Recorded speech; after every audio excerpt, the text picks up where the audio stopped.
wanjye yegamyeho ndabona ibyo byose nabona ko ngiye ku cyumba cyanjye arapfaho abonye umwegereye yigira inyuma nk'inzoka igiye kukuruma ahenge ku musaya gutya. Hello, do you need company? Ndamureba ntuye umuntu urimo kumbaza niba nkeneye umarirungu ntereka nkwereke mpita nkata ko numvise kurimbwira ngo run wiruke nturebe inyuma ntuzarebe adult movies. Ibyo rero bita adult movies muri Amerika ni pornography. Iyo ugiye muri hoteli haba za pornography bareba ziba ziri kuri video, ushobora kureba televiziyo ariko iyo ukanze nawe ushobora gukanda izo ngizo ariko biba bigaragara kereka wenda utabizi. Adult movies bati ariko ndazizi ntigiwe nize hano bati rero mwene wanyu umwe aherutse twamutumiye atareba adult movies ebyiri kwijoro ati tugiye kwishyura fagitire kuko adult movies zirahenda zenda kungana n'icyuma.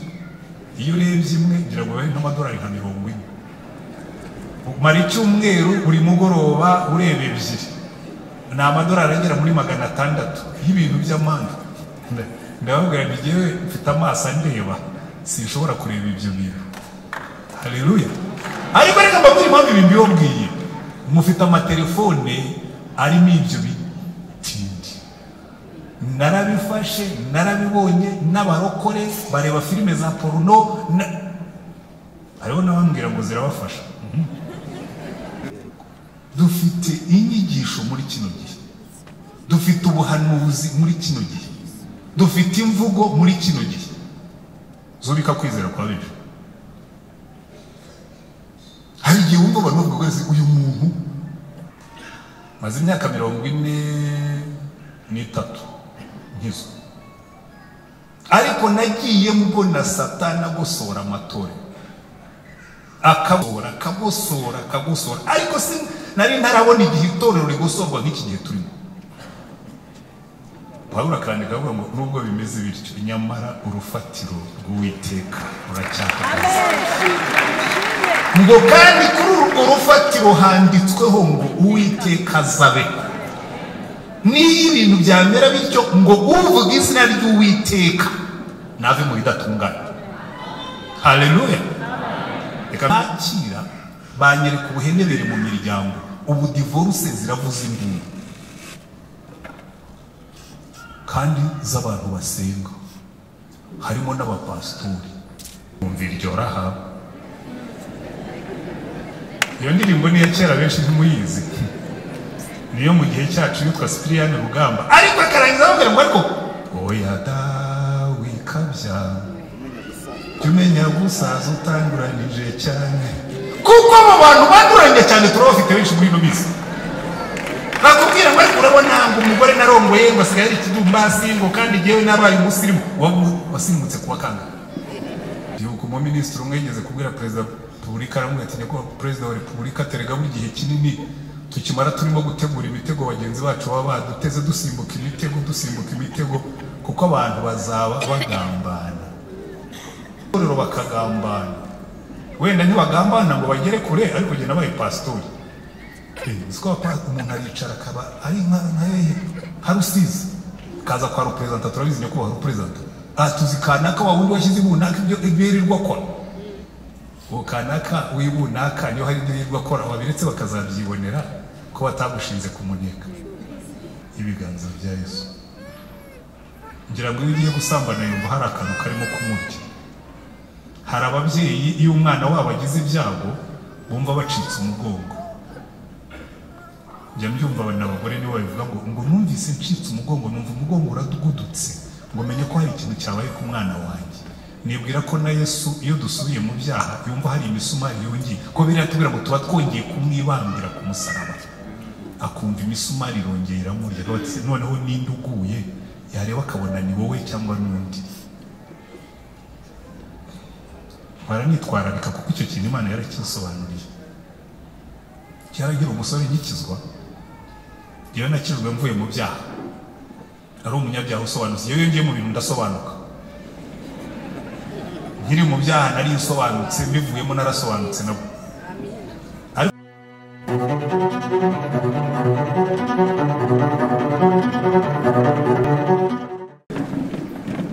Bari ku matara namwe mwakoze kongera gucana kugira ngo mbone abantu bose. Mwongeye kwirirwa. Yesu ashimwe. Amen. Haleluya. Amen. Ndashima Imana cyane. Ntabwo bijya byoroha kubwiriza ku munsi wa concert kuko abantu baba baryohewe n'indirimbo cyane. Kera iwacu aho nakuriye iriya mu Mutara twaragiraga inka. Hakabaho igihe kimwe nangaga gushokera inka. Sinabirekaga ariko narabyangaga. Kubera yuko iyi imvura yabaga yaguye nko mu kwezi kwa 4 kwa 5 cyangwa kwa 11 kwa 12 ntabwo byatubuzaga kujya kudahirira inka ku mariba. Rero buriya kuvomerera inka mwiriba babyita kudahira. Nyine mbabwira abanyamujyi nta nubwo bazi ibyo mvugo. Noneho ukajya mwiriba ukanaga igicuba bakashyira mu kibumbiro ukanaga amaboko agashya. Noneho rero kubera ko inka zanyoye nako zariye ubwatsi burimo amazi ukabona inka ziraje zihagaze ku kibumbiro igakubitamo umunwa ikareba hejuru ukabona iraganza.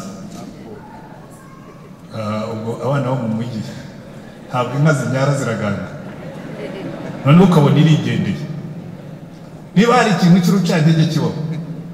Rero buriya no kubwiriza muri concert abantu bamaze kumva indirimbo bashyushye barimo kuvuga za haleluya bakakubwira ngo ngwino ubwirize, ni nko kuhirira inka zariye ubwatsi burimo amazi. Ubwo rero nihangane ntabwo biri bunyorere kuryoshya, sinya nkunda kuringushya ngo zane utuntu twa haleluya twinshi na zane. Kera najyaga mbikora nkiri mutoya. Imana irambwira ngo muri gukora n'ibiki. Ruriya rusaku wongeramo nta kintu na kimwe byongeraho. Ngenda ariko n'ubusaza buzamo. Ngenda ngabanya nsigara ku by'ingenzi. Reka niyo mutinda kuko turihuta. Yabuze wenda iyindi ndirimbo imwe cyangwa ebyiri bari buze kongeraho nyuma yaha. Bantumira bampaye umurongo uri muri Bibiliya niba mwararebye iriya flyer cyangwa poster. Hariho amagambo yo muri Timoteyo wa 2 ibice 2 umurongo wa 19 aravuga ngo nyamara urufatiro rukomeye rw'Imana ruracyahagaze rwanditseho iki kimenyetso ngo Uwiteka azabe kandi ngo umuntu wese uvuga izina ry'Uwiteka ave mu bidatungana. Haleluya. Amen. Hari ikintu njya nigisha abigisha twarigenda nigisha abapastori ibintu bya preaching byo kwigisha. Ababwira ngo nujya kwigisha ku murongo ntukawukure mu mvugiro yawo muri context yawo, kuko kenshi dukura umurongo muri context tukivugira ibyo dushaka. Hari igihe mbaye nk'urugero numvise abantu benshi bigisha hari amagambo Paulo yandikiye Timoteyo ngo Timoteyo icyatumye musiga ikereti ngo nukugira ngo utunganye byasigaye bidatunganye. Agahera kuri uwo murongo avuga ngo mwene data icyatumye Imana ikuzigama nukugira ngo utunganye byasigaye bidatunganye. Uwo murongo ntaho uhuriye n'ibyo uba wigisha. Ibyo Timoteyo ibyo Tito nako yagombaga gutunganya ni byasigaye bidatunganye mu itorero, ntabwo ari mu bugingo bwe. Mu bugingo bwa Tito nta kibazo cyari. N'uyu murongo rero kugira ngo uzawumve nuko mugarura muri context wavuzwemo wanditswemo. Paulo yandikiraga Timoteyo mu nzandiko zose Paulo yanditse. Urunguru yandikiye Timoteyo rwa 2 nirwo rurimo amarangamutima menshi. Mu gice cya mbere atangira kumwandikira amubwira ati Timoteyo njya musabira ubudasiba ku manywa na nijoro ati nkagukumbura. Ubundi Paulo yari wa muntu nyine ufata inkoni agakubita. Ariko iyo usomye urwandiko amaze gusaza yagiye yoroha. Wa muntu wajyaga hata abantu, wa muntu wajyaga toteza abantu atangira kwandika ibibazo ariko se uyu muntu kwandika nk'umufiance wandikira undi mufiance ngo mwana wanjye Timoteyo ngo njya nkukumbura nkibuka amarira yawe ngakumbura kukureba. Kera twajyaga twandikura amagambo yo mu ndirimbo ya Salomo ushaka kwandikira umukobwa ukunda cyangwa umuhungu ko bose barabikopororaga. N'aya magambo Paulo yavuze ati njya nkukumbura nkibuka amarira yawe nkumva nifuza kongera kukureba. Uwo ni Paulo yandikira Timoteyo n'urwandiko rwiza cyane, ariko ageze hagati aramubwira ati rero Timoteyo hari ikintu ushaka kukubwira, ni naho nakuye titre y'inyigisho ngiye kwigisha. nayise ngo umukristo nyakuri mu gihe cy'ubuhenebere. Umukristo nyakuri mu gihe cy'ubuhenebere, kuko mu bintu bikomeye bibaho, icyo Paulo yabwiraga Timoteyo, yamubwiraga ngo Timoteyo, muri iki gihe turimo ni igihe kiruhije, ndabaha ibimenyetso yamuhaye by'ibihe biruhije, kandi muraza gusanga natwe nicyo gihe turimo. Aramubwira ngo kino gihe, mbere yuko amubwira ngo nyamara, kuko urumva nyamara, kugira ngo uvuge ngo nyamara nuko hari ibindi bintu biba byavuzwe mbere, ukavuga ngo ibintu bimeze bitya, bimeze bitya, bimeze bitya, nyamara. Aramubwira ngo reka duhere hejuru, duhere ku murongo wa 15. Aramubwira ngo ujye ugira umwete wo kwishyira Imana nk'ushimwa, umukozi udakwiriye kugira ipfunwe, ukwiriranya neza ijambo ry'ukuri. Iri ni ijambo buri muntu wese. Reka buri ikibazo dufite, abantu bazi ko abakozi b'Imana ari twebwe duhagarara hano imbere. Sinzi niba abakorari bajya biyumva nk'abakozi b'Imana. Murabizi? Ndakurahiye. Uwanzanira icyuma gipima ubukristo bw'abakorari, nashyiramo n'abapastori, ndi umupastori, sinjya nkabani aba bantu munzanira icyuma gipima genuineness, mbese ubukristo nyakuri, mbacishemo ndebe ko ari abakozi b'Imana. Paulo arabwira Timoteyo, ngo wowe uri umukozi w'Imana, ujye ugira umwete, ni ukuvuga ngo ujye ushyiramo imbaraga wo kwishyira Imana nk'ushimwa. Haleluya. Ujye ugira umwete wo kwishyira Imana nk'ushimwa. Uzi impamvu nababwiraga ibya korari? Mva nawe yoboye amatorero atandukanye, afite amakorari menshi, wenda ntiyari manini nkayo nabonye uyu munsi, ariko nayo yari manini. Ingeso imwe iba muri korari, gusiba. Ariko mwebwe muri beza, nabonye ndebye ko muririmba ntabwo mushobora kuba mujya musiba. Ingeso iba muri korari, kubera ko ari abantu baba begeranye, habamo utudodi, habamo amagambo, ariko mwe muzura umwuka ntabwo mwamuyagira. Urasabye mwabitinyuka. Nabonye uko musambona mutagira amagambo, ariko niba muyagira, ujye ugira umwete wo kwishyira Imana nk'umukozi w'Imana ushimwa, umukozi utagira ipfunwe. Yesu amuhagaze imbere, kuko buriya biroroshye cyane kwimpressiona pastori, biroroshye cyane kwimpressiona abantu bahagaze imbere ukaririmba, ariko Yesu ari uhagaze imbere akavuga ati ariko nzi imirimo yawe, nzi n'ibyo utekereza iyo abandi batabibona. Buriya mbabwiza ukuri, uwaterura ibitekerezo byacu akajya biprojota kuri ekara tugiye nko kuririmba, benshi mwahunga, ndabarahiye. Ariko hano aratubwira ngo ujye ugira umwete wo kwishyira Imana nk'umukozi ugize ate ushimwa, umukozi ushimwa udakwiriye kugira ipfunwe, ukwiriranya neza ijambo ry'ukuri. Haleluya. Aramubwira impamvu abimubwira, aramubwira ngo kuko hariho abantu badutse hagati yacu, ariko amagambo y'amanjwe ataray'Imana uyazibukire, kuko bayavuga bazarushaho gushayisha, kandi ijambo ryabo rizaryana nk'igisebe cy'umufunzo. Muri abo ni Humaneyo na Fileto, kuko barebye bakava mu kuri, bavuga ko umuzuko wamaze kubaho, bakubika kwizera kwa bamwe. Dufite inyigisho muri kino gihe, dufite ubuhanuzi muri kino gihe, dufite imvugo muri kino gihe zubika kwizera kwa benshi.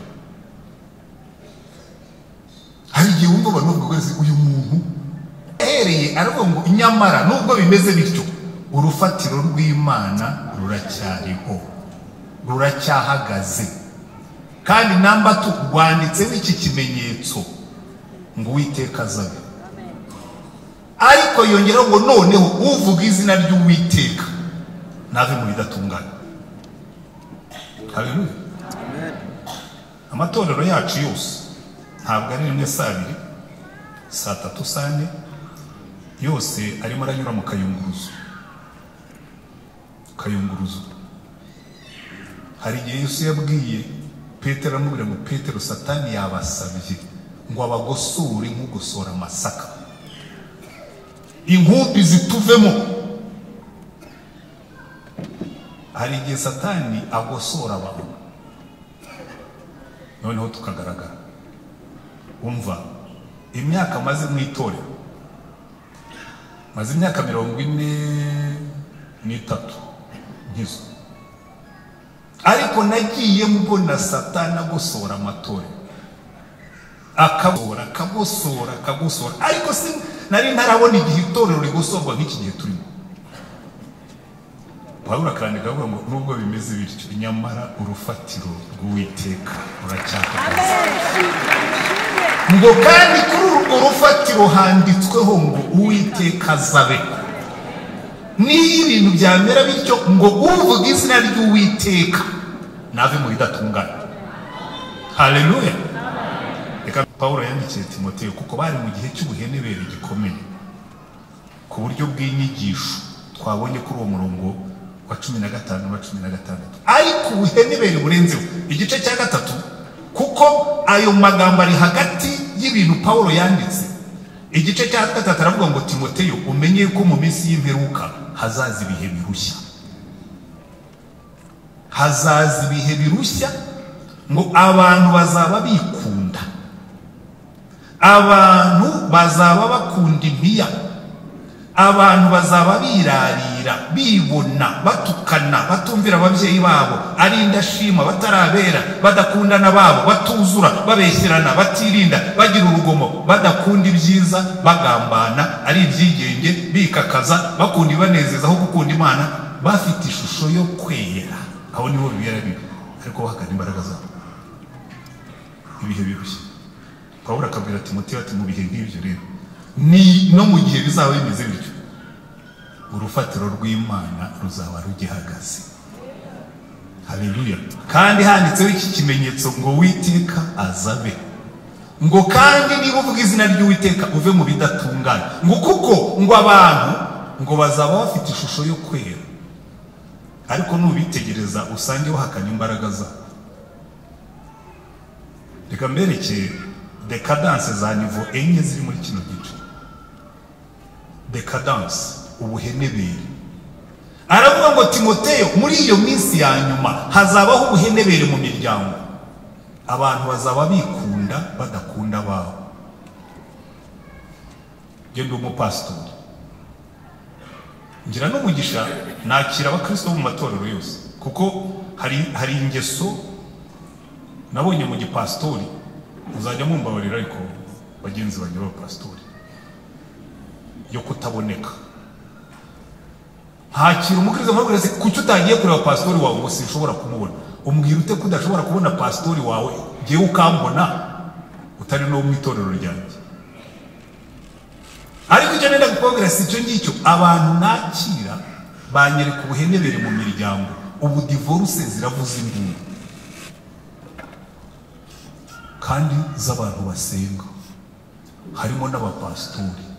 Icyo mbabwira Pawulo abwiye Timoteyo ngo Timoteyo muri iyi minsi hazaba ubuhenebere, abantu bazaba bikunda badakundana, batumvira ababyeyi, badakundana babo, hazaba ubuhenebere mu miryango.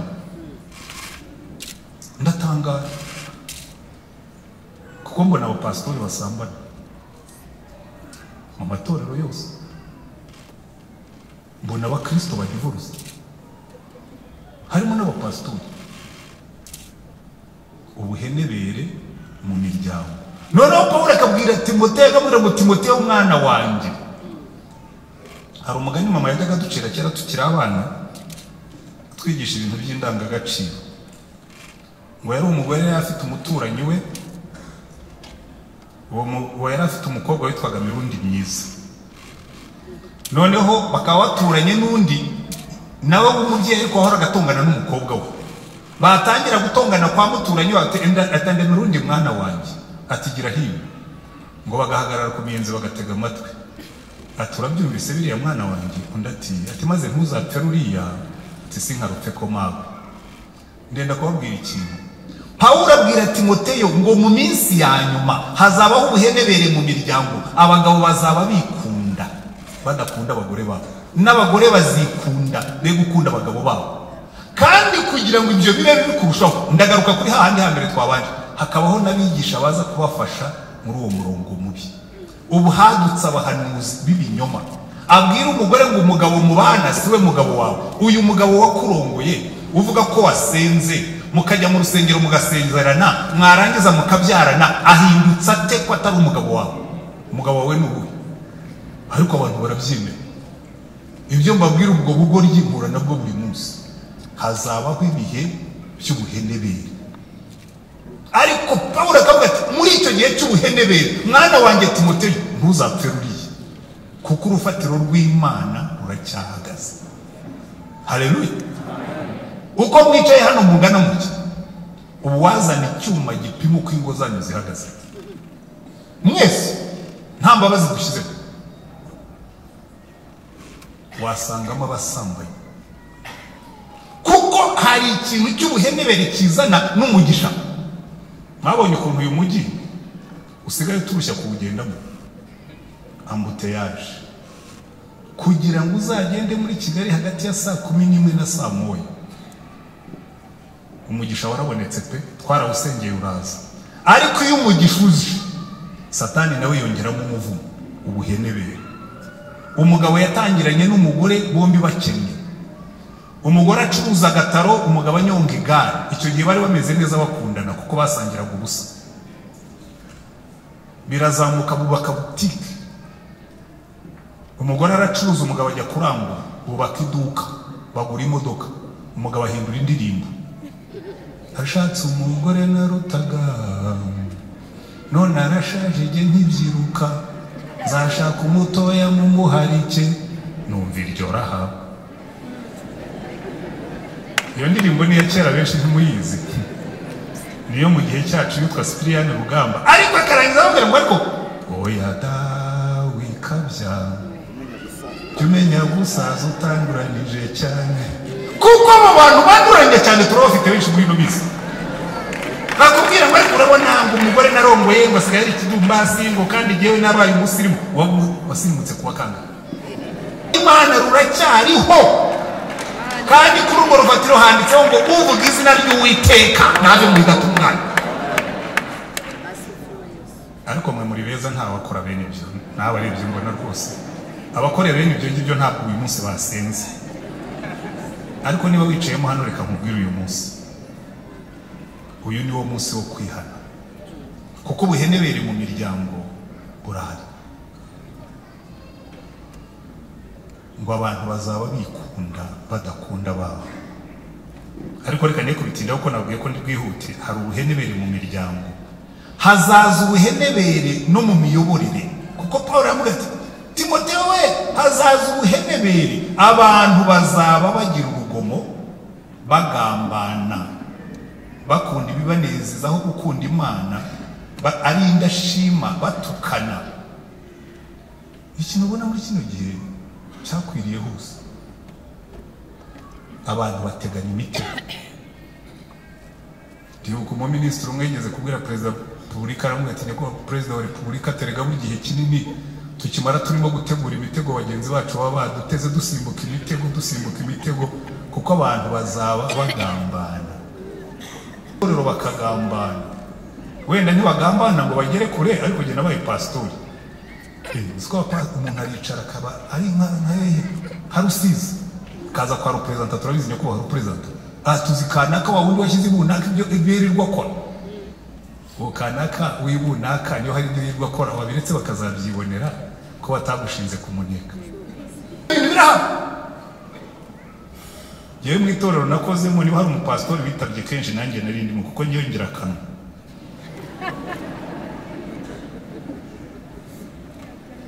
Hitamo kandi nkunda impinduka. Uriya utangiye kuzana impinduka, abantu bakurega ibyaha n'ibyo utakoze, bakagutiza imigambi niyo udafite.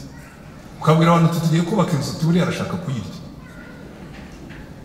ayigashyiramo imitego, bazaba hari ibyigenge bagambana babishyirana ubuhenebere. Ariko bakakubwira ngo no mu gihe nk'icyo ngicyo ujye uhagarara nk'umuntu w'Imana, kuko urufatiro rw'Imana ruracyariho. Kandi handitseho iki kimenyetso ngo Uwiteka azabe, ngo uvuga izina ry'Uwiteka abe mu bidatunganye. Haleluya. Gusa ubuhenebere bwa kabiri, ubuhenebere bwa gatatu, ubuhenebere bwo mu idini. Aravuga ngo icyo gihe muri ubwo buhenebere umva niba banavagamo reka mubwize ukuri jewe iyo ndebye abakristo murambabara ntimuze kuntera amabuye nitahira iwanyu hari igihe mvuga ni uwampa icyuma kibapima nkirukana abafite ishusho yo kwera niyo nasigarana batanu bazima bazamfasha nkagarura abandi bamaze kwihana twafasha abapagani turarunda umuntu yicara mu itorero ni umusambanyi umuntu yicara mu itorero ni umunyamagambo umuntu yicara mu itorero kandi akagira ishusho yo kwera ubuhenebere ngo bazaba bafite ishusho yo kwera ariko bahakana imbaraga zabo kuko imbaraga zo kwera zigaragarira mu kubaha Imana ubuhenebere ariko Pawulo akavuga ngo naho ngaho mwe muntu w'Imana nkunda ukuntu yamwandikiye hepfo umurongo wa 10 wo muri icyo gice cya 3 aramubwira ngo ariko wehoho iryo jambo rizi inshuro ebyiri ndarikunda cyane ngo nubwo bimeze ariko wehoho muroko ruri hano ariko wehoho tuzamere kuri Haleluya ariko wehoho umurongo wa 14 ugume mu byo wize ukabyizezwa kuko uzi wakwigishije ariko wehoho ariko kereka mubwira ikintu iyo habaye ikibazo mu itorero biguhindura umupagani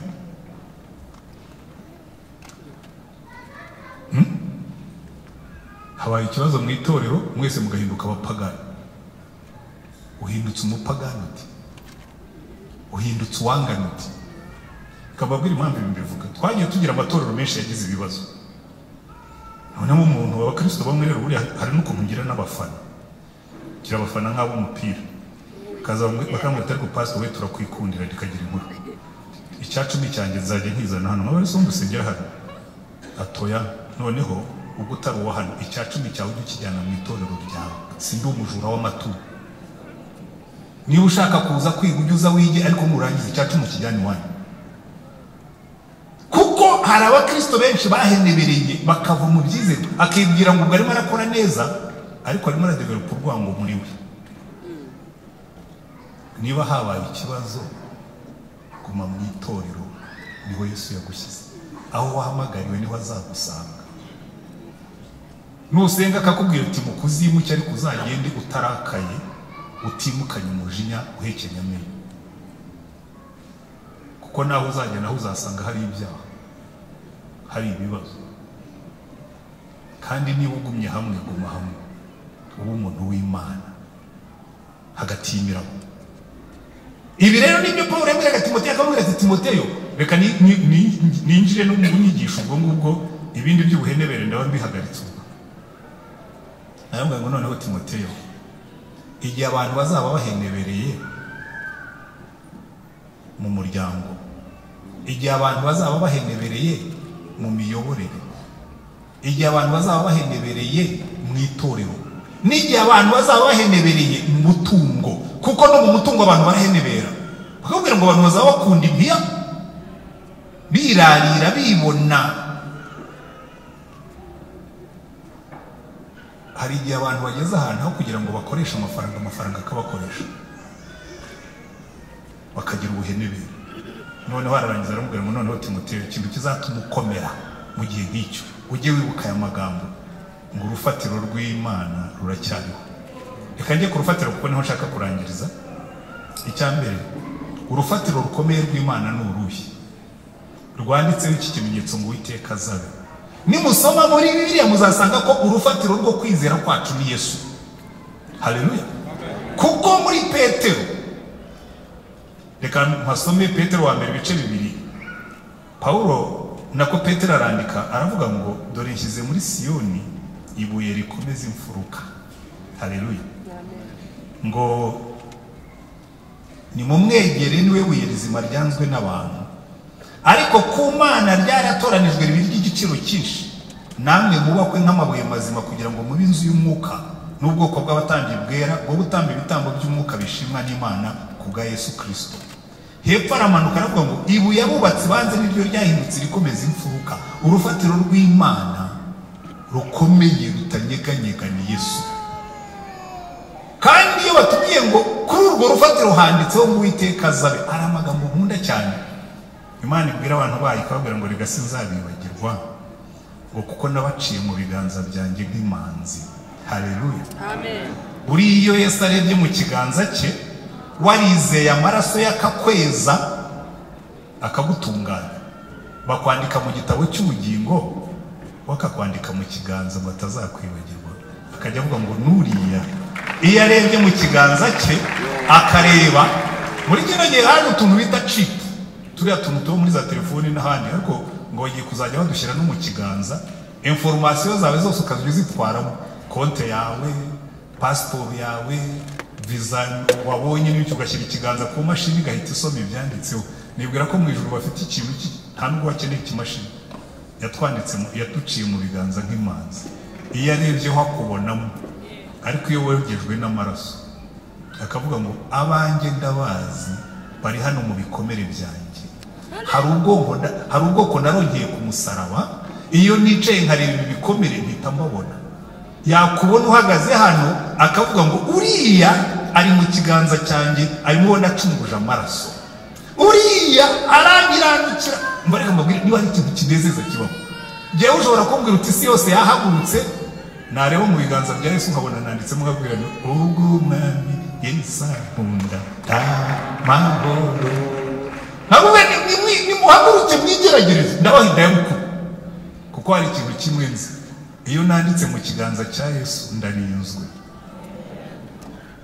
Iki kiganza yaduciye mu biganza nk'imanzi batazatwibagirwa. Urufatiro rw'Imana ruracyariho, n'iyi mivu yatemba, n'iyi miyaga yahuha, n'iyi ntambara zabaho, iyo uri mu kiganza cya Yesu sécurité totale. Haleluya. Ariko nta kintu kibabaje kuko wanditse mu kiganza cya Yesu akakubona wagiye muri ba bandi barimo kugendera mu buhenebere, akavuga ati nuriya nacunguje amaraso nawe aragiye. Buriya njya mpamya ntashidikanya ko hari ikintu gitera Yesu agahinda kuruta ibindi byose, ni ukubona umuntu yacunguye asubiye mu busambo.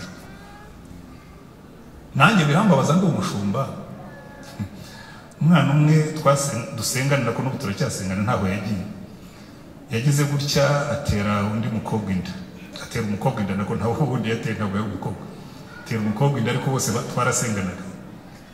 Noneho ndamuhamagara wese shaka ubu ngubu pe ni noneho ati pastor ati bose ndihaniye ati ntoya kuko uri umuyobozi w'abandi uzahagarara imbere y'itorero bariho wihanira.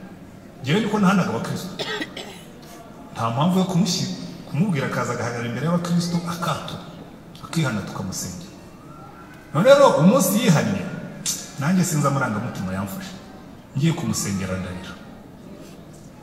None abantu barambwira ati pastor buri wowe warapayutse watagutse ujya imbere y'abakristo ukarira. Ndavuga nti umushumba wese iyo yapfushije inka akunda no kurira ararira, umubyeyi iyo yapfushije umwana ararira. Ntankazwe Yesu wadupfiriye akabona amaraso yamenye yapfushije ubusa. Koko muragiye isi irahenebereye, namwe musubiye guhenebera. Urufatiro rukomeye rw'Imana ruracyahagaze. Umwami Yesu arakicaye iburyo bw'Imana adusabira, kandi yazamuye ibiganza atubonamo twese icyarimwe. Niyo waba uri ahantu hatazwi ko abantu bajya bibeshya, uru rufatiro iyo warwanditsweho nta bwihisho uba ugifite. Ubuzima bwawe buba buri kuri screen y'ibiganza bya Yesu. Ngira ngo iyo ugiye gusambana yumva hari akantu karimo kumurya. Hari ababyeyi iyo umwana wabo agize ibyago bumva bacitse umugongo. Njya mbyumva abagore nibo bavuga ngo numvise ncitse umugongo, numva umugongo uradugudutse, ngo menye ko hari ikintu cyabaye ku mwana wanjye.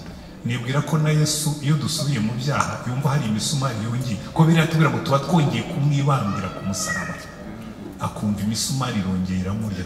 Noneho ninde uguye yareba akabona ni wowe cyangwa n'undi. Baranitwararika kuko icyo kintu Imana yarakisobanuriye. Cyaragira umusore nkikizwa, iyo nakizwe mvuye mu byaha, ari umunyabyaha usobanutse. Iyo ngiye mu bintu ndasobanuka, nkiri mu byaha nari nsobanutse, mbivuyemo narasobanutse nabo. Ariko Imana kunzi cyo sinjya nkunda kuvangavanga ibi bintu ngiye mu by'uburokore, none nazagwa nkagutegwa, ntangira kwishyiraho amadisipline menshi, ntangira kwiyambira. Imana irambwira ngo ariko Karumoto, witurize ibu bivemo, ujye ugendera imbere yanjye ukiranuke, ujye wibuka ko aho ujya hose niyo nta muntu waba kureba jyewe mba nkureba. Ntangira kwimenyereza, ndinze nsaza, iryo jambo rirandinda. Kugenda numva ibitugu mu bitugu byanjye Yesu andeba, nkajya muri Amerika.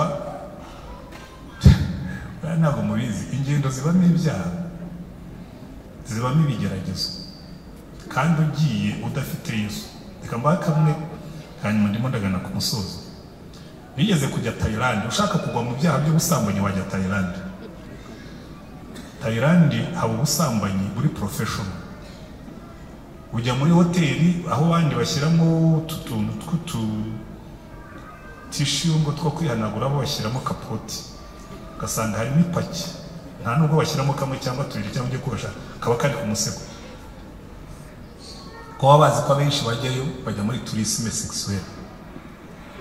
Noneho umugoroba umwe twagiye mu giterane cy'abanyamasengesho, ndi mu bigisha, niviriye mu masengesho, nje nuzuye umwuka, nza ndirimba rwose, ndi mu hanyuma nsanga umukobwa usa n'uwi ku rugi rwanjye yegamyeho. Ndabona ibyo byose, nabona ko ngiye ku cyumba cyanjye arapfaho. Abonye umwegereye yigira inyuma nk'inzoka igiye kukuruma, ahenge ku musaya gutya. Hello, do you need company? Ndamureba, ntuye umuntu urimo kumbaza niba nkeneye umarirungu, ntireka nkwereke. Mpita nkata ko numvise rimbwira ngo run, wiruke nturebe inyuma. Sinzi cyari kuri yo matinda, ariko icyo nakoze narahindukiye, ngarutse nsanga ishyano ryagiye. Ikindi gihe naraye muri hoteli muri Amerika, noneho abari bantumiye barambwira ati rero hari akantu dushaka kugusaba, ntuzarebe adult movies. Ibyo rero bita adult movies muri Amerika ni pornography. Iyo ugiye muri hoteli haba za pornography bareba ziba ziri kuri video, ushobora kureba televiziyo, ariko iyo ukanze nawe ushobora gukanda izo ngizo, ariko biba bigaragara kereka wenda utabizi. Adult movies bati ariko ndazizi, ntigiwe nize hano. Bati rero mwene wanyu umwe aherutse twamutumiye, atareba adult movies ebyiri ku ijoro. Ati tugiye kwishyura fagitire, kuko adult movies zirahenda, zenda kungana n'icyuma. Iyo urebye imwe ngira ngo bari nk'amadolari nka 40. Umara icyumweru buri mugoroba ureba ebyiri, ni amadolari agera muri 600 y'ibintu by'amande. Ndababwira nti jyewe mfite amaso andeba, sinshobora kureba ibyo bintu. Haleluya. Ariko reka mbabwire impamvu ibi mbibabwiye. Mufite amatelefone arimo ibyo bitindi, narabifashe, narabibonye, n'abarokore bareba filime za porno, hariho n'abambwira ngo zirabafasha. Jya urinda amaso yawe kureba ibidakwiriye, kuko niba ari ikintu. Ariko reka mbabwire ikintu cyabemeza uko mukabyumva neza. Ushobora kureba porno nkureba ndi pastori, nkasanga urimo kuyireba ukikomereza, wabishobora. None niba utatinyuka kubireba pastora kureba, utinyuka ute kubireba Yesu aguhagaze hejuru? Iyo ngo urufatiro rw'Imana ruracyahagaze, kandi handitseho ngo Uwiteka azabe, iteka ryose ujye umenya ngo we are under the eyes of our Lord. Amaso y'umwami wacu aduhoraho. Na Bibiliya iratubwira ngo amaso yahora azenguruka mu isi ngo arebe ko hari abakora ibyo gukiranuka. Haleluya. Ariko ibi ngibi iyo batubwiye ngo urufatiro rw'Imana ruracyahagaze, ngo kandi handitseho ngo Uwiteka azabe, ngo none uvuga izina ry'Uwiteka nave mu bidatunganye. Twanditse mu biganza mu rufatiro rw'Uwiteka. None Imana ikakubwira ngo niba warogejwe n'amaraso ya Yesu, no mu gihe cy'ubuhenebere niyo wasigara wenyine uhagaze ku isi, Uwiteka azabe kandi uvuga izina ry'Uwiteka nave mu bidatunganye. n'abantu kubera ngo ariko ntabwo bakwitandukanya n'abandi. Oya, twebwe abazi izina ry'Uwiteka twitandukanya n'abakora ibibi. Ngo ariko muri kino gihe ngo ibihe biraruhije, ngo byaranahanuwe. Yego byarahanuwe kugira ngo twe kubigwamo, ntabwo byahanuwe kugira ngo tubikore. Ngo byarahanuwe ko mu minsi yari mu rukundo rwa benshi ruzakonja, urwacu ntirugomba gukonja, kuko ibyatumye Imana ibitubwira ni ukugira ngo tutabigwamo. Nta rwitwazo tuzagira. Kasoreza ahangaha mbaze umuntu waba wicayemo hano uzi yuko wakiriye Yesu nk'umucunguzi n'umwami, ariko muri ino minsi erega burya ikibazo si ukumenya yuko ugenda nabi, ikibazo si no kugenda nabi, ikibazo ni ukugenda nabi bahamagara ababivamo wowe ukinangira, kuko Imana ihora yiteguye. Yesu ahora ateze amaboko, niyo mpamvu bamuhambye arambuye amaboko avuga ngo abanyabyaha mwese nimuze munsange ndabahobera, kuko nagiye ku musaraba ku bwanyu. Waba wicayemo hano no mugoroba warakiriye Yesu, ariko muri no minsi ukaba ugenda arenga uhinguka, waracuguye kubera ubuhenebere bw'iminsi ya nyuma. Wasubiye inyuma, ntiwirarire, ntiwihagarareho, ubwira Imana ngo Mana, numvise ijwi ryawe, none ndaje, ndagarutse. Ushobora no kuba wicayemo hano uri n'umukristo, ariko ntiwigeze wakira Yesu, ntabwo wanditse mu gitabo cy'ubugingo, urabizi neza. Burya iyo umuntu atanditse ahora yibaza ngo ariko ndimo. Niba ujya wicara ukumva utarimo, reka nkubwire uko umuntu ajyamo. Iyo wizeye Kristo nk'umucunguzi n'umwami wawe, ukemera ko yagupfiriye, ukavuga ngo uyu munsi nafashe icyemezo, uyu mwami ngiye kujya ngendana nawe, ntabwo nkurikiye pastori, ntabwo nkurikiye idini, njyewe nanditse mu biganza bya Yesu. Icyo gihe aho ugenda hose n'iyi si yakwihinduriza, wowe uguma kuri wa wundi wamenye. Niba uri hano utari wakira Yesu nk'umucunguzi n'umwami, nanone uyu mugoroba ni amahirwe meza. Uzamura ikiganza ubwira Umwami Yesu ngo Mwami, rwose uyu mugoroba nanjye ndashaka kukwakira. Kategori ebyiri z'abantu. Niba wicayemo hano warigeze kumenya Yesu, ukaba warigeze gukizwa, ariko ukaba ubizi ko muri ino minsi wasubiye inyuma, urabizi, nta no kugomera kuguhata no kugukandakanda. Iyo wasubiye inyuma urabyumva. Iyo wasubiye mu byaha ntushobora gusubira mu byaha ngo we kubimenya ko wasubiyeyo, kuko aho wigeze kuva ubuze uko hasaga. Iyo wasubiyeyo uramenya ko wasubiyeyo. Uyu mugoroba ni umugoroba wo kwiyeza, uyu mugoroba ni umugoroba wo kwihana, uyu mugoroba ni umugoroba wo guhinduka. Niba utari wakira Yesu nk'umucunguzi n'umwami, ngirira neza, uzamura ikiganza ujye ngo Mwami Yesu, uyu mugoroba ndaje. Ariko niba wari waranamwakiriye muri ino minsi ukaba uzi ko urimo kugenda usubira inyuma, nawe niwo mwanya mwiza wo kuzamura ikiganza ukavuga ngo ya, muri kino gihe cy'ubuhenebere nanjye ndaje, nari nasubiye inyuma ariko ndahagurutse. Uzamura ikiganza aho uri, dusenge Imana. Ndarangije.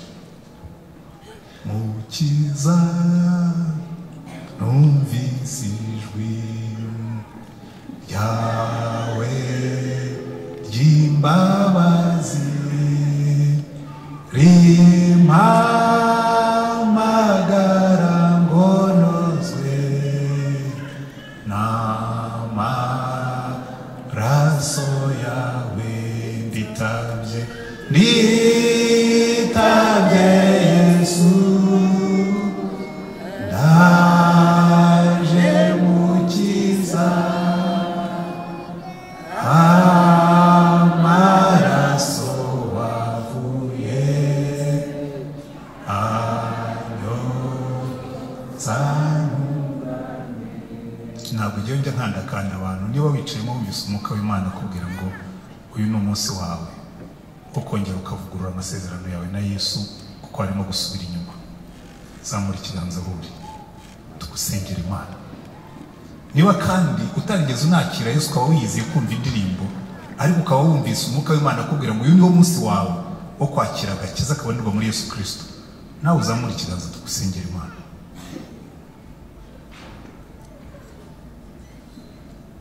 nta n'umuhari cyangwa nuko amatara barahari nuko amatara yampumye mu maso simbabona neza. Reka mbereke nimuhaguruke aho muri ntacyo biratwara kwakira Yesu n'ubundi yatubambiwe ku mugaragaro. Uzi yuko rwose avuga ati ndumva nshaka kwakira Yesu nk'umucunguzi n'umwami, cyangwa nari naramwakira ariko muri no minsi ntabwo ndimo kugenda neza, uzamuke uhaguruke aho uri. Reka nsubize microphone umushumba.